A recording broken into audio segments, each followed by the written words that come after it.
Chicago has issued a severe thunderstorm warning for southeastern DuPage County in northeastern Illinois until 7:30 p.m. At 6:56 p.m., a severe thunderstorm was located near Plainfield, moving northeast at 40 miles per hour. Hazard, 60 miles per hour wind gusts. Source, radar indicated. Impact, expects damage to roofs, siding, and trees.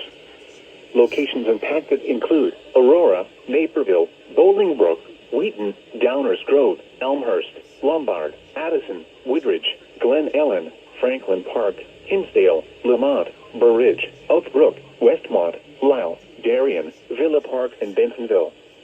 Including the following interstates: Interstate 55 between mile markers 270 and 276.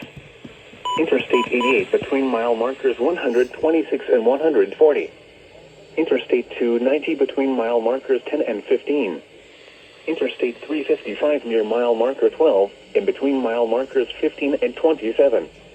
This includes Argonne National Laboratory, Benedictine University, College of DuPage, Morton Arboretum, and North Central College. A tornado watch remains in effect until 8 p.m. for northeastern Illinois. For your protection, move to an interior room on the lowest floor of a building. A tornado watch remains in effect until 8 p.m. for northeastern Illinois.